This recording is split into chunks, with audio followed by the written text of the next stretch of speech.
Praise lord. ఈరోజు చూడండి, మనం దావీదు కీర్తన 112వ అధ్యాయం.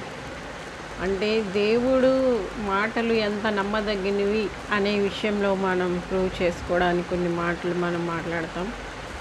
యెహోవాను స్తుతించుడి, యెహోవా యందు భయభక్తులు గలవాడు, ఆయన ఆజ్ఞలు బట్టి అధికంగా ఆనందించువాడు ధన్యుడు. వాని సంతతి వారు భూమి మీద బలవంతులగుదురు, యథార్థవంతుల సంతతి వారు దీవింపబడుదురు. కలిమియు సంపది వాని ఇంట ఉండును, వాని నీతి నిత్యము నిలుచును. యథార్థవంతులకు చీకట్లో వెలుగు పుట్టును. వారు కటాక్షమును వాత్సల్యతయు నీతియు గలవారు, దయాళులను అప్పిచ్చువారును భాగ్యవంతులు. న్యాయ విమర్శలో వారి వ్యాజ్యం గెలుచును, అట్టివారు ఎప్పుడునూ కదిలింపబడురు. నీతిమంతులు నిత్యము జ్ఞాపకంలో ఉందరు, వాని హృదయం యెహోవాను ఆశ్రయించి స్థిరముగా ఉండును. వాడు దుర్వార్తకు జడియడు, వాని మనస్సు స్థిరముగా ఉండును. తన శత్రువుల విషయమైన తన కోరిక నెరవేరు వరకు వాడు భయపడడు. వాడు దాతృత్వం కలిగి పేదలకు ఇచ్చును, వారి నీతి నిత్యము నిలుచును. వాని కొమ్ము ఘనత నుండి హెచ్చింపబడును. భక్తిహీనులు దాన్ని చూచి చింతపడుదురు, వారి పండ్లు కొరుకు క్షీణించిపోదురు. భక్తిహీనుల ఆశ భంగమైపోను. చూడండి, ఈ విషయంలో మనం మాట్లాడుకుందాం. ఈ విషయంలో కీర్తన మనం మాట్లాడుకుందాం. చూడండి, యెహోవాను స్తుతించుడి. ఎల్లప్పుడూ మనం దేవుడిని స్తుతించాల్సి ఉన్నదండి. స్తుతింపబద్ధులమై ఉన్నాం. ఇక్కడ 112వ కీర్తన. యెహోవాను మనం స్తుతించినప్పుడు మనం ప్రైజింగ్ అంటే ఎప్పుడు కూడా ఆయన స్తుతించాలా. మీకు పరిస్థితులు ఎలా ఉన్నప్పటికీ కూడా ఆయన మీద విశ్వసించాలా, ఆయన్ని విశ్వసించాలా, ఆయన నామాన్ని స్తుతించాలా, ఆయన నామాన్ని ఘనపరచాలా. మీకు అర్థమవుతుందా? ఎల్లప్పుడు స్తుతిని ఆపకూడదు, ఏ పరిస్థితుల్లో ఆపకూడదు.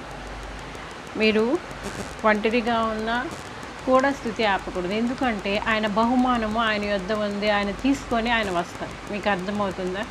ఇక్కడ ఏంటంటే అండి, యెహోవాను స్తుతించుడి, యెహోవా యందు భయభక్తులు గలవాడు, ఆయన ఆజ్ఞలు బట్టి అధికంగా ఆనందించేవాడు ధన్యుడు. నీవు ఎప్పుడు శిఖమ భక్తావా తుతుతుతుతుకి బక్కోకోకోరి వేషాంతర.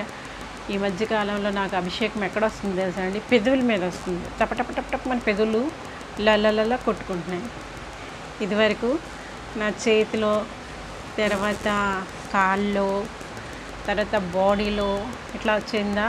ఇప్పుడు ఈ పెదవులు టికటికటికమని ఇలా కొట్టుకుంటున్నాయి, ఇలా అక్కడ వస్తుంది పెదవుల మీద.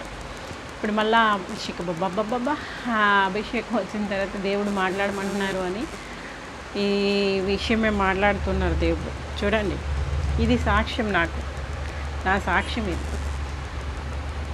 నువ్వు దేవుని యందు భయము ఉండాలి, భక్తి ఉండాలి. నువ్వు భక్తి చేసి భయం లేకపోయినా కష్టమే, భయం ఉండి భక్తి లేకపోయినా కష్టమే, భక్తి ఉండి భయం లేకపోయినా కష్టమే.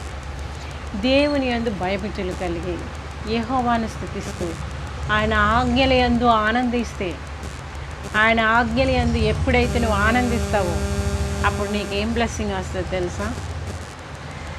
వాని సంతతి వారు భూమి మీద బలవంతులు అవుతారు.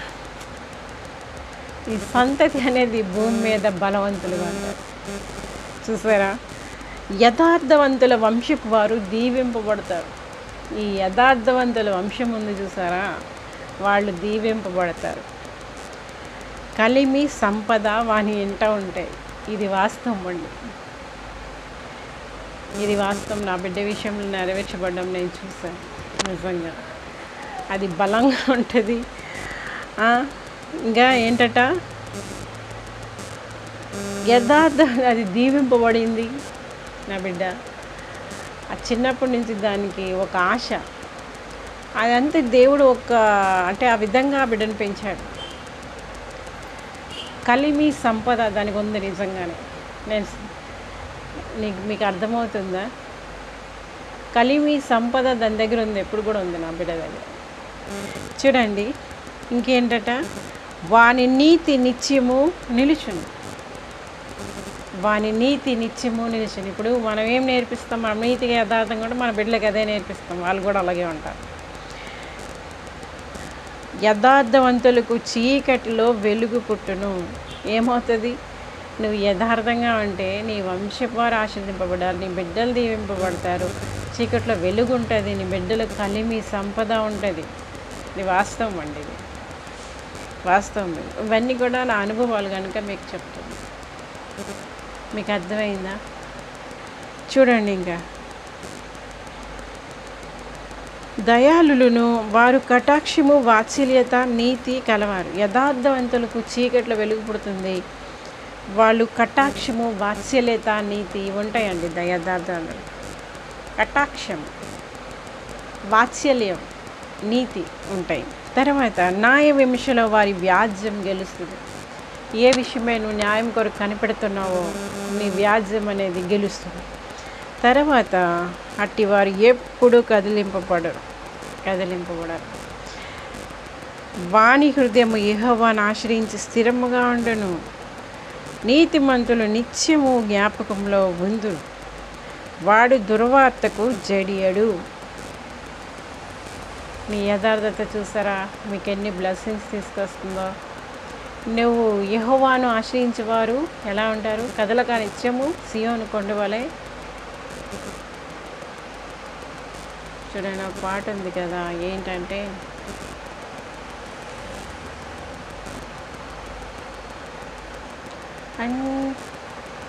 నిత్యము కదలని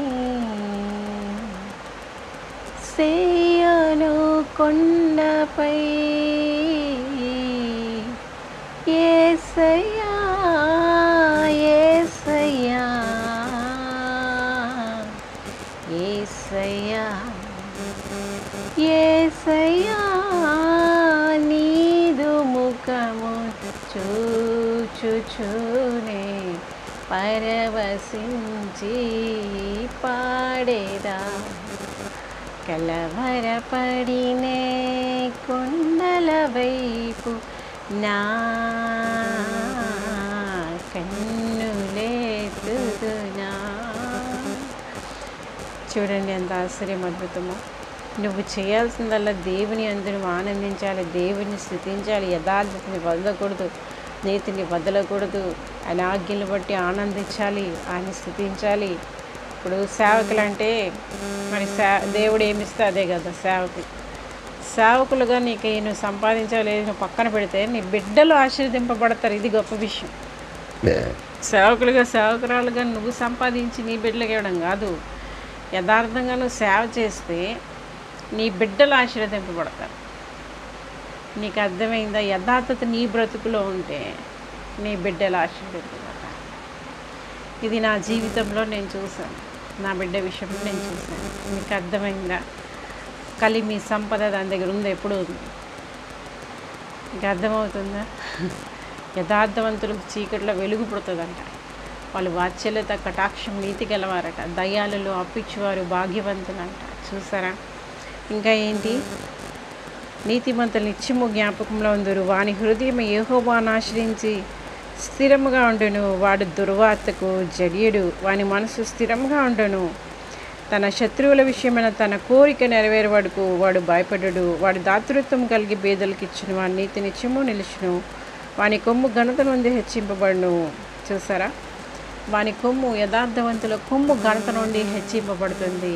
వారు దయాళులు, వారు బేదలకు ఇస్తారు, దాతృత్వం కలిగి ఉంటారు. వాస్తవం అండి. ఇవన్నీ మనం చేసినప్పుడు మన బిడ్డలు ఆశీర్వదింపబడతారు. మనం దాతృత్వం కలిగి ఉంటే మన బిడ్డలు, మనం దయ వాత్సల్యత కలిగి కటాక్షం కలిగి ఉంటే ఆ బిడ్డలు కూడా ఇతరుల దయని కటాక్షాన్ని జాలని పొందుకుంటారు. ఇంకా ఏంటంటే దుర్వార్తకు జడియరు. వాళ్ళు స్థిరంగా ఉంటారు, దేవుణ్ణి ఆశ్రయించి స్థిరంగా ఉంటారు. చూడండి, ఇంకా ఏంటంటే భక్తిహీనులు దాన్ని చూచి చింతపడుదురు. వారి పండ్లు కొరకు క్షీణించిపోదురు. భక్తిహీనుల ఆశ భంగం అయిపోతుంది, కానీ నీతిమంతుల కోరిక ఉత్తమమైనది కనుక అది నెరవేర్చబడుతుంది. మీకు అర్థమైందా? ఇలాగ భక్తిహీనులు ఏం చేస్తారంటే ఈ నీతిమంతులు ఇలాగ అభివృద్ధి చెంది ఆశీర్వదింపబడతారు. యథార్థవంతుల సంతతి ఇలా ఆశీర్వదింపబడుతుంటే ఈ భక్తిహీనులు ఏం చేస్తారంటే అది భరించలేక, ఎందుకంటే నీతిమంతుల కొమ్ము ఘనత నుండి హెచ్చింపబడుతుంది. నీతిమంతుల కొమ్ములు హెచ్చింపబడతాయి. మీకు అర్థమైందా? ఎప్పుడైతే ఇది జరుగుతుందో ఇంకా నీ పిల్లల్ని ఆశీర్వదిస్తాను, నీ పైన ఉండే ఆత్మ నీ నోట నుండి, నీ పిల్ల నోట నుండి వస్తాయి అని ఇవన్నీ వాగ్దానాలు యాక్చువల్గా. చూడండి, ఇంకా ఏంటంటే దుర్వార్తకి జడియడు, స్థిరంగా ఉంటాడు. యథార్థవంతులు చూడండి ఇప్పుడు భక్తిహీనులు ఏం చేస్తారంటే ఎప్పుడైతే వీళ్ళ యొక్క ఇంప్రూవ్మెంట్ని వీళ్ళ డెవలప్మెంట్ని చూస్తూ ఉంటారు, వాళ్ళు పండ్లు కొరుకు పటపట పండ్లు కొరుకుతూ వాళ్ళు క్షీణించిపోతారు. ఇంకా అంతకంటే ఏం చేసేది లేదు. చూడండి ఏమంట, భక్తిహీనులు దాన్ని చూసి చింతపడదురు, వారి పండ్లు కొరుకు క్షీణించిపోదురు, భక్తిహీనులు ఆశాభంగం అయిపోతుంది. కనుక నువ్వు భక్తిహీనుడుగానే మిగిలిపోతావా? నీతిమంతులు యథార్థవంతులు చూసి పండ్లు పటపటలాడించుకొని అలాగే నిర్మూలమైపోతావా? అలా కాకుండా చూడండి ఏంటి అంటే, ఆ బిడ్డ చిన్నప్పటి నుంచి కూడా ఫస్ట్ ర్యాంక్ ఉండేదండి దానికి. మీకు చిన్నప్పటి నుంచి కూడా చాలా యాక్టివ్, అన్ని విషయాల్లో యాక్టివ్గా ఉండేది, తెలివిగా ఉండేది, బలంగా ఉండేది. ఇదేంటంటే మనము ఎప్పుడైతే తల్లిదండ్రులు అయినటువంటి వారు దేవుని యందు భయభక్తులు కలిగి, యథార్థత కలిగి, నీతి కలిగి, వాత్సల్యత కలిగి, కటాక్షం కలిగి, జాలి కలిగి, దయాలుగా, దాతృత్వం కలిగేవారుగా ఉంటున్నారో అట్లాంటి వారి సంతతికి కలిమి సంపద వాళ్ళ ఇంట్లో ఉంటాయి, వాళ్ళ దగ్గర ఉంటాయి, కలిమి సంపద ఉంటాయి. తర్వాత ఇంకేముంటుందంటే బలవంతులుగా ఉంటారు, భాగ్యవంతులుగా ఉంటారు. ఎంత అద్భుతం కదండి ఇది. నేను నా బిడ్డ విషయం నేను చూశాను, చిన్నప్పటి నుంచి చూశాను.